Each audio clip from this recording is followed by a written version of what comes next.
Hello and welcome to another edition of Here's the Pitch, sponsored by Massa's Restaurants. There's 5 locations in St. Louis. They serve meatballs. They serve sandwiches. It's Italian fare. Go to stlmasses.com.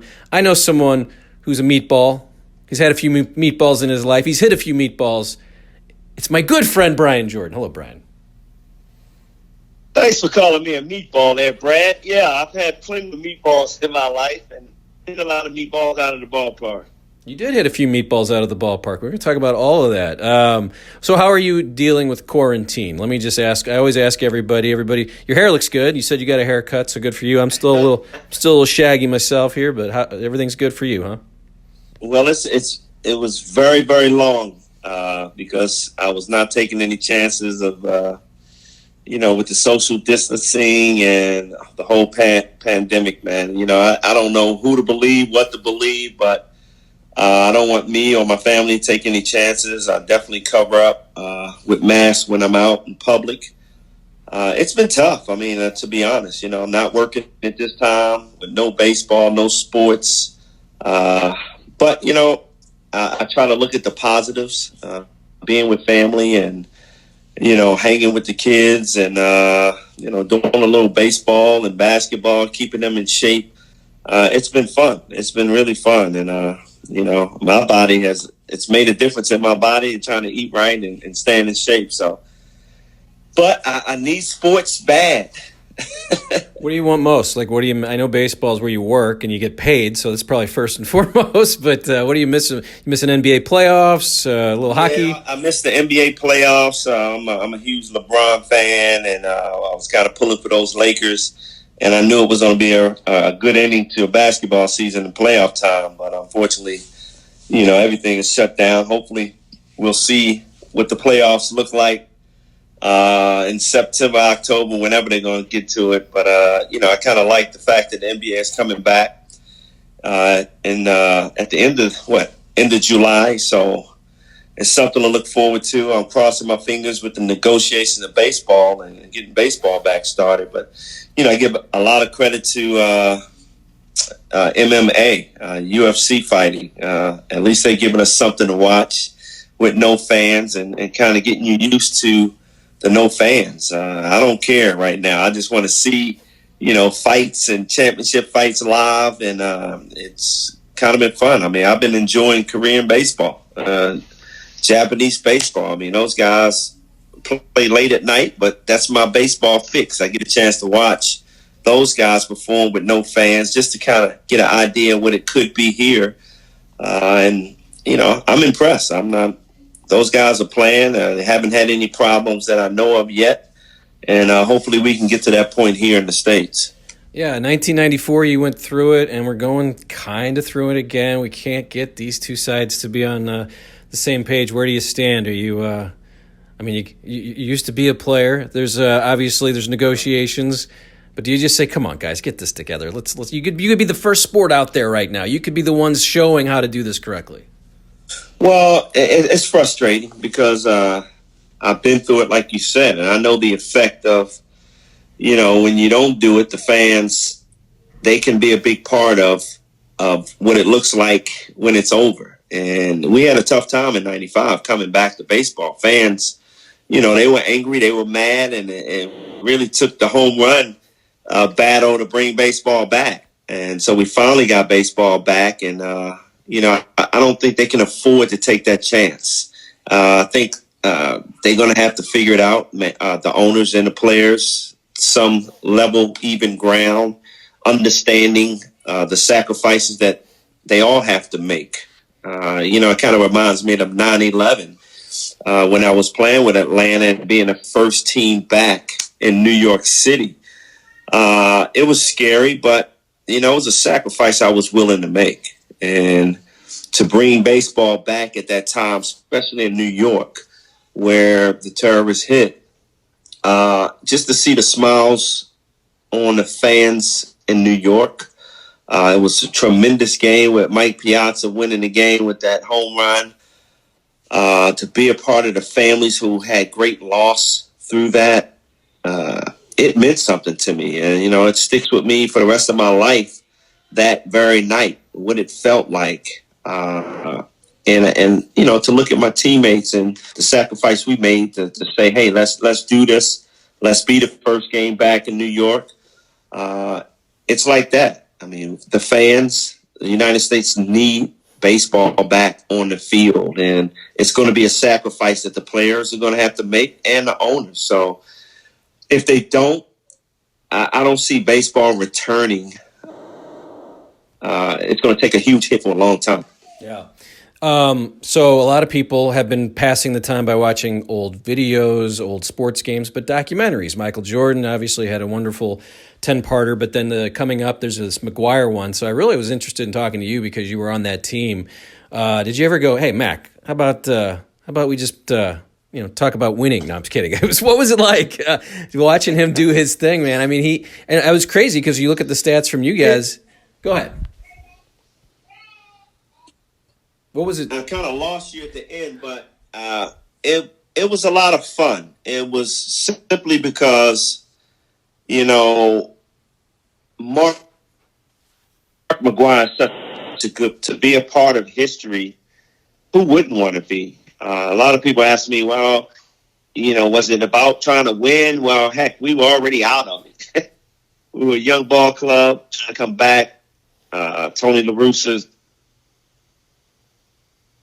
early new career, and it was a tough time, but to know that you're not going to make it and continue to fight for something like Mark McGwire, it was fun and it was worth it, and I loved every bit of it. The fact that his son could be there that night against the Cubs to witness it, he made it a joy for all his teammates.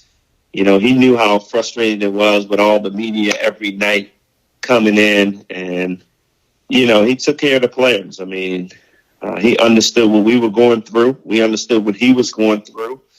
And it was a great combination of good teammates and a good time, really.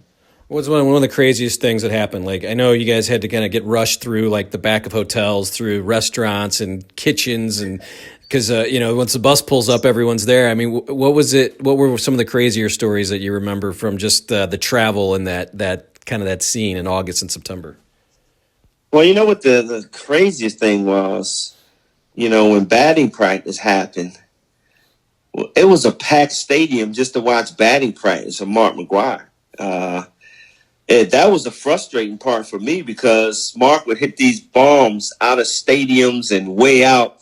And then when he walks out of the cage and I walk up, everybody's booing me. So it got kind of frustrating, to be booed during batting practice. But no, it was just amazing, man, the impact that home run contest had. Him and Sammy Sosa, two good guys, two good teammates, guys like them. It was fun, man. It was a different experience, though. Like you said, going to hotels, everybody's trying to be a part of Mark's history with everything trying to get signed. And it was just a packed house, man. Mark had to sneak around all the time. Did you guys have to sneak with him, or was it more, hey, let's get Mark in and then we'll go pick up our keys and fall asleep? Yeah, that's the way it was. We wanted to make sure Mark was all right. Nobody was, crazy enough to do anything stupid. And so we were kind of policing for Mark. How hard was it? Because I know Mark did not like that spotlight, and he pretty much owned it. He said, listen, I don't want to be part of it. I want to talk about the team. And how hard was it watching from afar to see that that you knew that this guy isn't just here to show off and hit home runs. He wants to win, but that spotlight's going to hit you anyway. Well, that was a great thing about Mark and the whole process. He didn't like the spotlight. He just wanted to play baseball. And he had a special talent and gift that many didn't have, that being able to hit for that type of power. He wanted us to understand, first and foremost, that it's about baseball.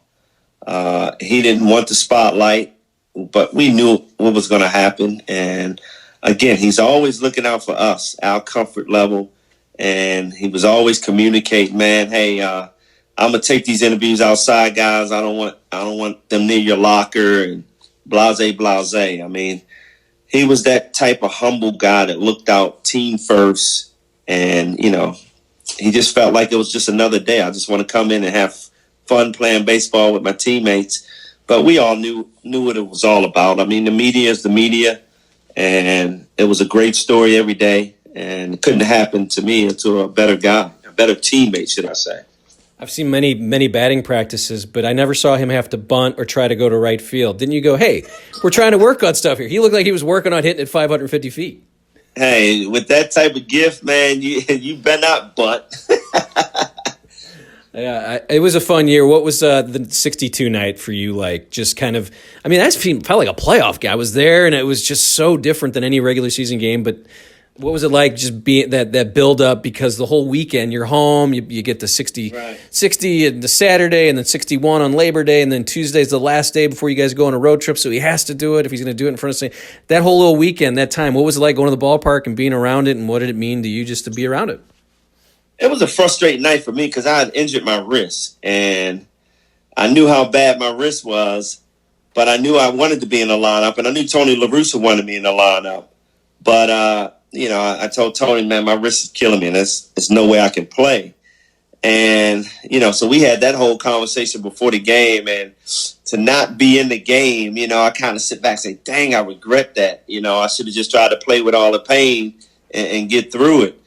But, you never know when he's going to do it. But I was happy to see him do it that night in St. Louis in front of the home fans. And with Sammy Sosa there, I mean, God, it didn't get any better than that, man. To see him and Sammy hug, to see him hold his son up, man, to do the old fist punch in the stomach. It was a great night, man. Great night for St. Louis to be a part of history then. Yeah, and we've been through many fantasy camps together, too. I've played hurt every time. I mean, you could tell, right? That's what it looks like. I know, man. Again, if there's any regrets, man, it's not being in that lineup on that card, man. And I know Tony really wanted me in that lineup and was trying to do everything to get me there. I put it up on a tee for you just to make fun of how terrible I am at baseball, because I would never do that, Brad, man. Come on, you could be the worst baseball player, but I would never throw you under the bus on air. No. Okay. You did give me a game ball, which made me feel special, I guess, would be a bit. Well, you know what? Hey, you've had your good times against me, man, throwing that slow junk up there and getting me out. So you can brag about that all day long. 0 for 2 against you? Come on. I wasn't even going to mention that, but you remember it. Hey, I'm going to give you your props. You got me. You're in my book. If I ever face you again, I'm going to remember that, though. I'm going to make this happen. I've got LaPointe and Costello angry at me. You have a grudge. I know Mabry still does. I don't know if Mabry's coming back since he's got some work to do with Kansas City. But yeah. I love John Mabry, by the way. Let's just have some fun talking about you and him in '96. That was a fun time, right? It was a great time, man. He's one of those special guys that I think grabbed the heart of every teammate. He plays the game the way it's supposed to be played. He's the nicest guy. He comes to give 110% every single day. And, all the veterans love them, man. We definitely protected him and, protected him to a serious point of we had an incident happen when Tony La Russa was there. And, everybody cared about John Mabry. And we protected him and took care of him. And he continued to go out and do his job, man. I'm happy for him. I'm happy to see him move on his career and be a coach, and happy to see him back in baseball with Kansas City. You mentioned the incident. I think he's talked about it. I'd like to get your thoughts on it, because the 96 team is always a special one because of what we talked about, the strike. 95, things were bad. Here comes Tony. The team was really not enjoying Tony early on. And I guess it was John Mabry was laughing with Fred McGriff at first base, and Tony just said, hey, we don't do that here with the hair over the ears and the sunglasses. And you guys kind of had kind of a moment to just say, Tony, let's right? I mean, it's kind of like let's back off a little bit here. We're a good team, and you kind of just got to let us play a little bit. It was a little early in the season, I remember. Yeah, I mean, it was a time where Tony came in, and the one thing that Tony, and if you know Tony, he's going to establish his ground. And, at the beginning of the season, it all started when Ozzie Smith wasn't the opening day shortstop. I think he grabbed the attention of the clubhouse and the fans and everybody else that it's going to be my way or the highway. And, the players, we kind of resented that at first. He had his special way of managing. I always say Tony La Russa was analytics before there were analytics.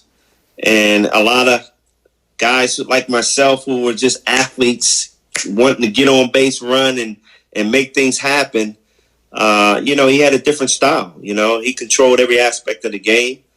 And, as far as Mabry, we protected Mabry. And for him to get on Mabry as a young lad at first base, playing first base, and Fred McGriff, who's a veteran.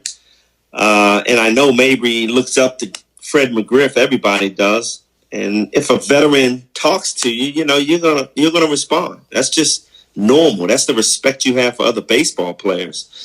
And for Tony to really snap on Mabry and to see Mabry react the way he did, one, I wanted to save Mabry, make sure he's still in the game of baseball, because he was really, really angry. And thank God I was able to grab him before he gets to Tony La Russa. And I think the team we rallied around Mabry because we knew his personality. We knew the way he played the game. And we knew that was just a part of baseball, responding to another great player like Fred McGriff that's talking to you as a young player. And so it got off to a rough start. We protected Mabry, and it was a big boo-ha in the clubhouse after that one. I can tell you that one. I can't get in too many details about that, but it's an eye-opener for everybody, that experience with Mabry. And, it was a time that the team had to rally together until we understood Tony La Russa. And once we rallied together, it turned into a great season. And, Tony understood his team, and we understood Tony as the leader of the team. So we made the playoffs, and it was a good season at the end of the day. Nobody's watching. What happened? Go ahead. I know I cannot get into those details, but it was sort of a players versus coaches. Didn't Tom Pagnazzi get kind of thrown into the wolves, and he's like, the coaches are like, "Hey, who sent you over here?" And Pag's like, Brian did." No, it wasn't you. I know. Tom Pagnazzi was one of the leaders of the team, man, and everybody had great respect for Pags, and he was a catcher, he was a leader. And so he kind of rallied the troops along with Ozzie Smith, the Hall of Famer. And we had to come together. We had to find a way to make it work. And we did. So it was a good boo-ha, whatever you want to call it, in the clubhouse, because it got a lot accomplished. Did he take the food away a couple times there during that year? Oh, yes, he did. Yes, he did. That was a serious call, especially when you play a 9 in the game and you're hungry. What did he say? But he would. Wouldn't he say something like, "Hey, you guys didn't perform. You don't get to eat. Find another way to get your food." Right? Exactly, man. And some guys are like that, man. Sometimes you need a wake up call like that. And again, it was a wake up call that kind of brought us together.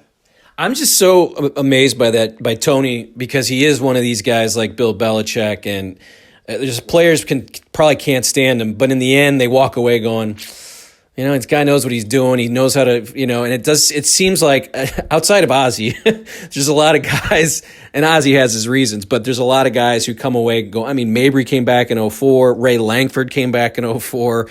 Not that Ray had any issues, but like, you have these moments where you can't stand the guy, but you leave your career and you're like, Jim Edmonds talks about him being a father. I mean, all these guys come through. I could see why you could probably not stand him, but at the end, you all kind of understood him, right? Oh, yeah. I mean, at the end of the day, man, you compared him right to like a Belichick, man. He has his system in place, and he can just add pieces to the puzzle and get the best out of them. And I give him a lot of credit for that. I always brag about he can make a good player great and an average player good. I mean, that's just the way he was. And until you understood that system, and if you ever understand that system, it's a winning system, and it's proven. Again, he's analytics before there were analytics, and we still don't understand analytics today. And some of the former players. So you can imagine how that worked with Tony La Russa. But he was able to get the best out of players and put them in the best situations to succeed at the end of the day. So I give him a lot of credit. We talk, we're good friends. So, bygones is bygones. It didn't start out great, but at the end of the day, I understood how Tony was, and I understood his system. I like to, we're talking 96. I play a little show and tell here. I don't normally, but today I was thinking about you and having you on, and I'm showing this here from 1996. This is the newspaper, the day you guys clinch against San Diego. And look at that, Jordan rules. I'll sell this to you for about $20. All right, I'll take it, man. I'll take it. What do you? That is not, and folks, that is not Michael Jordan. That is Brian Jordan. That is my rules. So I was looking at that game too because I actually looked at some. I was doing some research. Believe it or not, I research on this thing. People watch. And I remember Caminetti. Did he have 2 home runs in that game too? So I've totally forgot. Caminetti was my MVP that game, man. He had a fantastic game, and I remember during my interview, I said Ken Caminetti deserves to be the MVP of that game. He's a tremendous player, and he stepped up. He came up big when they needed him, and we were just fortunate to keep playing and making it happen at the right times. What was about that game that for you, just when you think back, is that one of the career highlights? Big. I look back. Obviously we didn't see you as much in Atlanta or LA, but we know you had some big postseason moments. But this is the clinch. You get the big diving catch. You hit the home run off Trevor Hoffman on a breaking ball, which the breaking ball seemed to be a problem early on in your career. I remember Al Hrabowski was like, "Hey, he needs to start learning how to hit the." Like, Al, leave him alone. We understand. He's a football player. Damn it. Right. But no, man, that definitely was one of the highlights of my career, is to be able to face Trevor Hoffman and in that situation and come up with a big 2-run homer, scoring Ron Gant to win the ball game. I think the catch was probably even better than that. With I want to say it was John Frascatore on the mound. And, I'm trying to think of the guy who hit the ball in the gap. But Steve Finley, Tony Gwynn. I'm going to go through the Padres. Steve Finley, Tony Gwynn. Oh, God, who else did they have on that team? He was a short utility guy. White guy, utility guy, really good. Archie Cianfranco. I don't know. I really can't. No, we'll look it up. We don't do research, though. We just play show and tell. We got to look that one up. But he hits a bullet, and I knew coming up that he was a real good contact hitter, and I knew he was a gap-to-gap guy.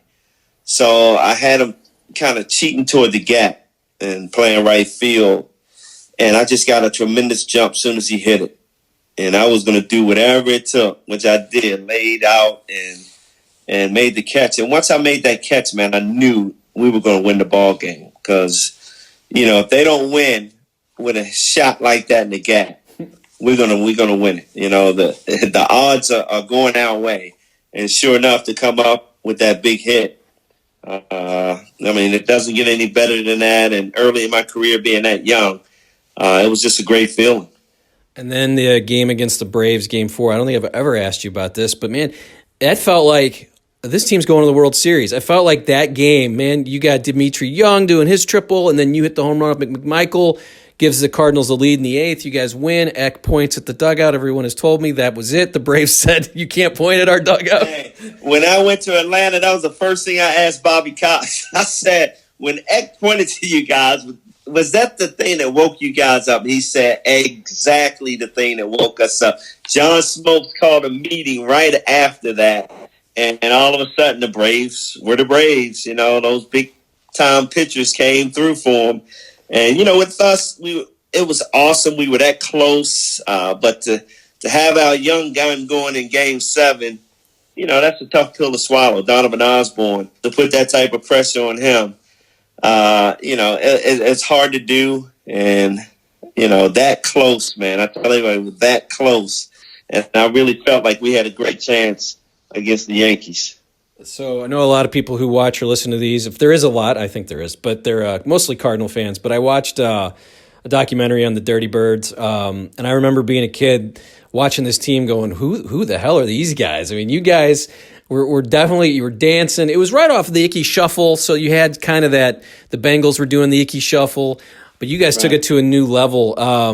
How much, and it's sort of, you were close, but didn't have the quarterback, but how much fun was that to kind of see Atlanta perk up for football? Because they'd never really had anything happening, and you had Andre Rison and Deion and you and being a part of that group. I mean, that it just seemed like what a fun time for a young guy like yourself, and like you had Deion, kind of these names, these boisterous guys. It was a great time, and when I came to the Falcons, they were awful. Marion Campbell, it was his last season, and I saw why they were at the bottom of the barrel when I first came over. They drafted Deion as their first pick, and to me, when I came over, it was Deion and everybody else, because Deion was head and shoulders better than anybody on that field, and he brought an attitude in practice every day that to me instilled winning in everybody. He made everybody better. And to be his teammate, I learned a lot from him. He motivated me every single day. I motivated him every single day. The fact that we were doing both, it was great conversation. And Jerry Glanville came in, which really turned the tables for us, to bring a boisterous leader like Glanville. He will embarrass you if you don't do what you're supposed to do. And guys like myself and Deion, we love playing under that type of pressure, And, all of a sudden he started bringing Andre Rison in and adding pieces to the puzzle, Tim McGwire. We turned into a really good team. And it all started in practice, man. We used to battle in practice. And, we beat New Orleans in the first round of playoffs. And we were that close in 91. Getting to the Super Bowl. I mean, we lost to the Redskins in a tough battle, which they went on to win the Super Bowl. So, and then that next year, that was when the Cardinals bought me out. I was not ready to actually give up football, but the fact that Glanville and the Falcons dragged their feet on re-signing me, the Cardinals came and made me a great offer, and I wanted to dedicate a full season to the Cardinals and see how it feels. I used to think baseball players were wimpy, because, football, the brute strength and all the pain that I used to go through. And then to play a 162-game season, I had a new respect for baseball players, man. I had nothing but respect. The fact that they could bounce back day in and day out and keep playing through injuries and everything else. So I learned a lot in that first year. And but I'm glad I made the right choice.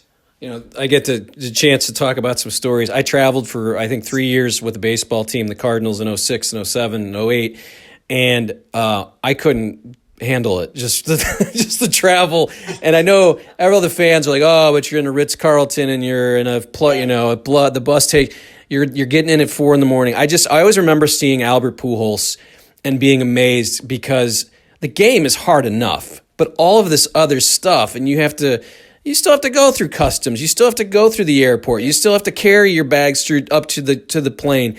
There's not an off day. I always said, look at that calendar. You see that off day on Thursday, June 12th? I'm off that day, and I'm off that day, June 28th. Those 2 Thursdays, and you guys played. And I was like, and you guys, I mean, then these guys were getting to the ballpark at noon and 1, and I was just showing up like, oh, man, how are you guys doing? So it would always amaze me that all the ancillary stuff, baseball's hard enough, but man, that travel and just the daily grind, and people will never understand it. You can tell them, but at least I understood it. I got it, because I was like, I can't do this.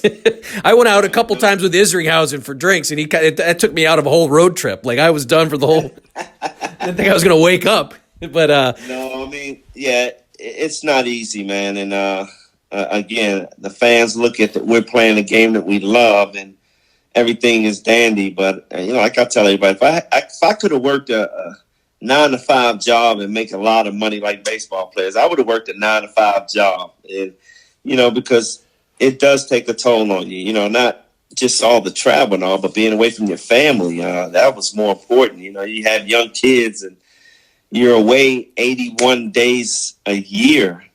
And even when you're at home 81 days, you're still away because, you don't get home until late. You miss the kids. And then you try to get up for breakfast just to send them off to school. And then they don't see you the rest of the day. I mean, it's really tough to be a family man and a baseball player at the same time. Couple more questions for you. We were talking about the Falcons. Hammer comes along, does Too Legit to Quit, has many of the Falcons. How was your experience with MC Hammer? Did you get a chance to know him at all? And he seems just like the normalest guy. He was a bat boy for the A's back in the day, so it just seemed like he was so excited just to be, doing what he's doing. Well, the fact that Deion got into music and, Glanville was all about... Let me stop you there. What do you think of Deion's song? Must be the money. Right? That's him, right? True. Good thing he had good backup singers, right? Exactly. But, I mean, Deion was a go-getter, man, and he marketed himself well. He's the best marketing guy I've ever known, and to get out there and make that record, Must Be the Money, just added to his prestige and his fame. I mean, the guy was talented. I loved him. The thing that people don't know about Deion is he signs autographs for every kid, and he doesn't drink. He doesn't use foul language. That's the part that people don't see, man. That's what I loved about him, and he's always trying to give back to the young athletes and young adults, man. But he was a great teammate, man. He made everybody around him better. Love the guy, man. What was it? Yeah. So how were your discussions back then? Because he was playing baseball, and that was the big 30 for 30 that just came out, where they were showing him going back and forth between playoff games. What were your discussions about trying to do both? Because I'm always honored to talk to you, seriously, because there's Bo Jackson, there's you, there's Deion, and I can't really think of the next 4 or 5 guys that have that where you did both. I mean, the two big sports. So what was it like just kind of getting and picking his brain and him telling you kind of, what to look? Or was he a reason why you wanted to do both? Well, I mean, for Deion, it was a lot different. He was always under the spotlight, even at Florida State. So he had a lot going on going into the pros. Everybody knew Deion Sanders. And, Deion, we would always talk about trying to continue to do both sports and take advantage of our opportunities. But again, me going to University of Richmond was a lot different than coming through Florida State and into the pros. But, he hated the fact that I gave up football when I did and stuck with baseball. We just had too much fun together, and he felt like I had too much football left in me to walk away at that time. So we kind of talked about that, and for him, again, it was a marketing tool. He loved football a lot better than baseball, where I was caught in between. I love football a lot better, but not as much as him. I wasn't that. I mean, this guy was the greatest cornerback I've ever seen. And, he was easily, to me, going to be in the Hall of Fame. I mean, that's how good he was. He would shut down the whole side of a field. I would look at him and say, that's your side. I got to help these guys over here. And, we had that, that combination, that relationship, man. And like I said, I learned so much from him, and that's why he's a Hall of Famer, man. And he still talks a lot of trash, and he backs it up. I was going to say, couldn't you just go back to him with the reason you played baseball and just say, must be the money? You're right. He made a lot more money than me in football than I made coming into my NFL career. So, yeah, the Cardinals definitely outweighed the NFL. All right, so the last thing I usually do with these, I like to open up baseball cards and get your thoughts on some of the just random pack. Haven't opened them. You want to play? You'll play this, right? This will take 10 seconds. Actually, I want to show you So Matt Holliday did this. Who else has done it? The boys from Fantasy Camp, but I have a Deion card here. Maybe, yeah. So I have this was the last time we did, and we got Deion looking smooth, right? Yeah. That's Deion Sand. I'm showing it to the other camera. Probably. So I got that year, 91. So we might get some of your teammates in here, all right? 91 Stadium Club, tops. Uh-huh. You can just comment, or I'll comment, and then we'll say goodnight. By the way, as I open this, you're doing Facebook stuff, and I see. Is this true? Really, Hank Aaron? You're gonna talk to me and then Hank Aaron? What is wrong with right, what is? man. Tell me about. Yeah, tell me what you're. Tonight, Facebook Live. I was gonna say Jordan and Hammer and Hank. How does be having conversation? What do you have his number? Like, is that you? Oh yeah, man, we're good friends, man. I talk to him often. Him and his wife Billy. So yeah, he's doing good. He's working out up at the stadium, getting some rehab, trying to stay in shape, man. So no, we talk once, probably at least twice a month. Really? On the phone? You guys have actual conversations like that? Yeah. Oh. I mean, he's like, when I see, it's him, Willie Mays, Stan Musial. I've gotten to see Hank and Stan. I don't think. Oh, I've met Willie. I got Willie Mays' autograph, so I've met them all. That was when I was 10, though, so it didn't count. But I remember Hank Aaron coming into the All-Star game in 2009 in St. Louis, and I stopped. Like, I was like, man, that's Hank Aaron. Like, I have that much respect for him. So tell him I said hello. Yeah. What do you do on your? He'll remember you from 2009. He was walking in with Bud Selig, and I was like, Bud, get out of the way. I want a picture of Hank Aaron. You clown. I can't open these. I'm having issues. This is because I didn't work out as much as you did today. But what are you doing on your Facebook? Is this for everyone to see? And tell me, I've seen that you're with Chris Hammond, and do you have tell people Hammond and Left Wesson, who used to be in the Braves organization.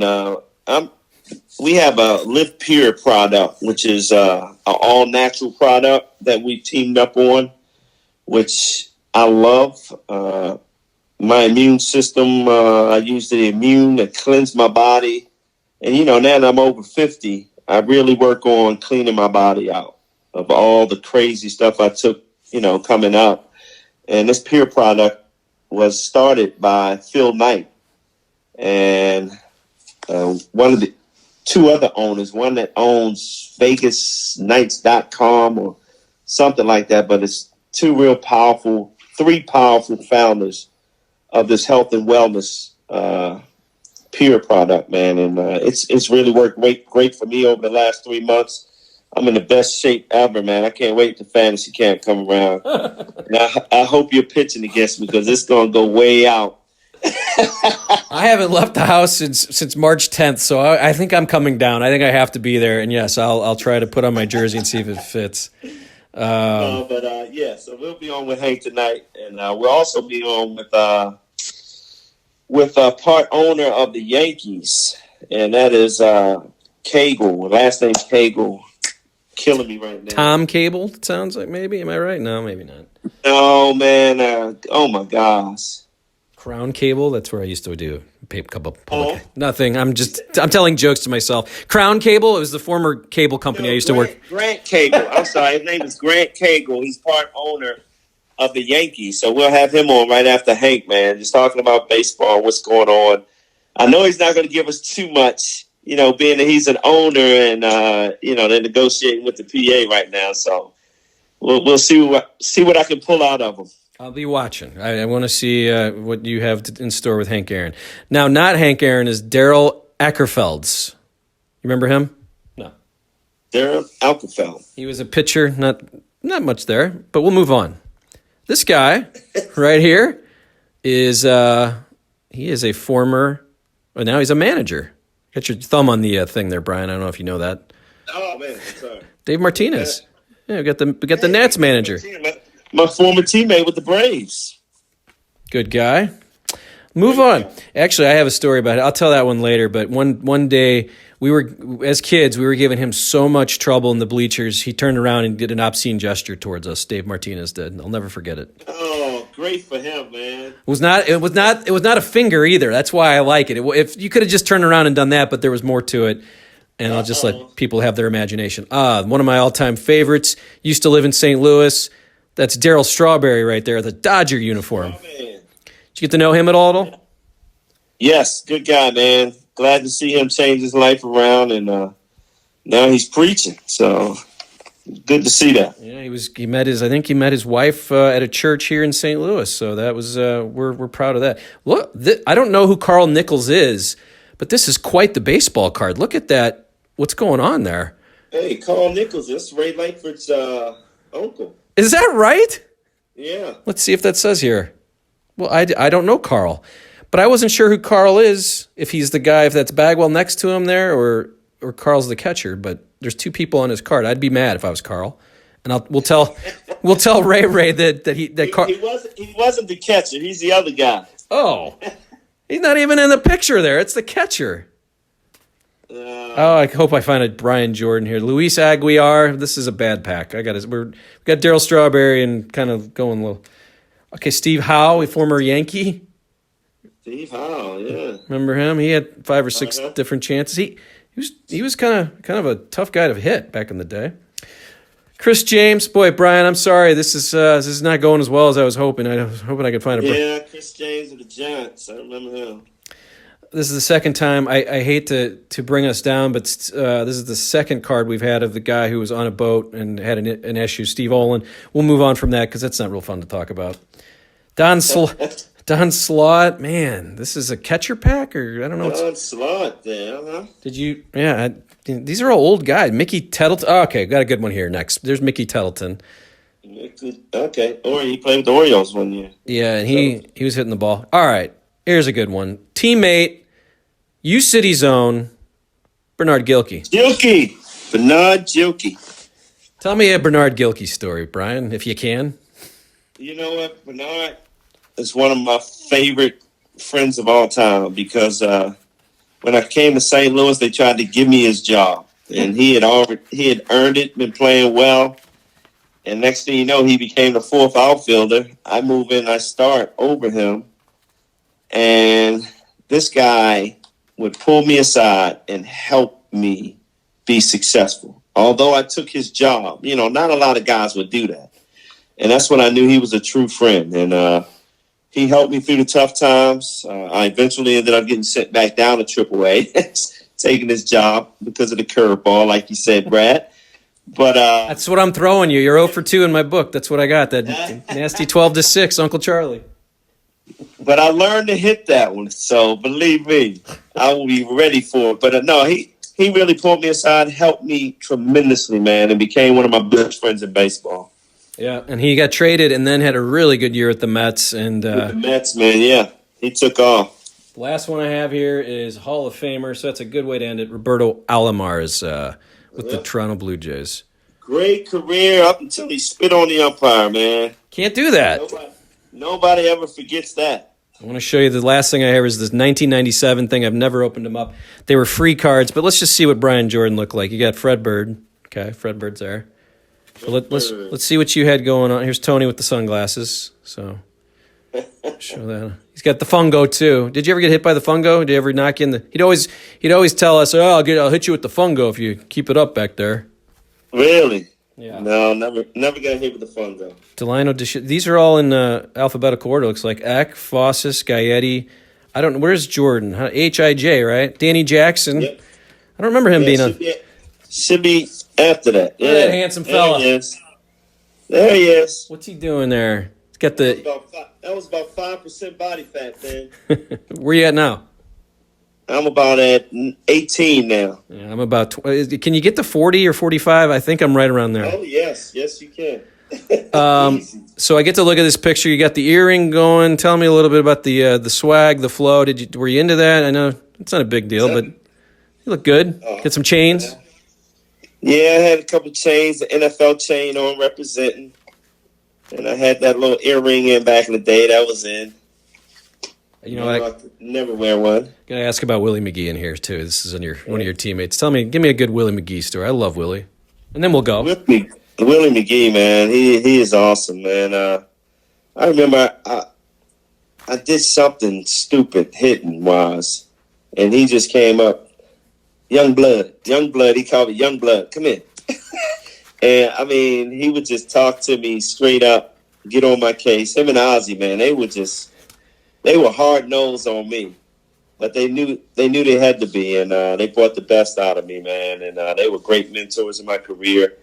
I love Willie and Oz, man. They were my favorites. I could just see those two going, get your football playing butt out of here. This is baseball, Brian. That's exactly right, man. Exactly right. Yeah, I would assume they didn't care about how many that you led the Falcons in tackles in '91, right? That didn't come up much. Did not matter at all, man. Did not matter. It was about learning the game of baseball, and I had to learn on the fly. I didn't play a lot of minor league baseball. I had no clue about anything in baseball. I'm just gonna be honest. I was see ball, hit ball, and they would just teach me the game as it went along. I love who called you big dummy. I know it's from Sanford and Son, but that was Ozzie Smith, man, against the Mets. Brett Saberhagen was pitching against me, and he went up and in on my chin, and I got so angry. I started swinging at balls over my head and came back to the dugout, and Ozzie's just like, "You big dummy, this is not football. This is baseball. You can't get mad." So that was my first real lesson in Major League Baseball. Brian, this was fun. I enjoyed it. I hope you did too. I know the conversation with Hank Aaron will not be as fun. No, I'm kidding. That's cool. That's so cool. And I love talking to you. And like I said, it's fun to know that you're a friend of mine and that you remembered that you're 0 for 2 because I wasn't going to bring it up. But now that you've brought it up, we can talk about it. I might show some highlights. I have a few of those clips in there of you kind of swinging at my Fosh ball. Mabry called it the parachute ball. He goes, it comes out looking fast and then it slows down. I don't think you're going to find that on anywhere, but okay. All right, Brian Jordan, thank you very much. It's Brian Jordan joining me here on Here's the Pitch. Appreciate it. Hope you enjoyed it. And again, go to my sponsor, Masses Restaurants, 5 locations, stlmasses.com. We'll talk to you soon. Thanks for listening.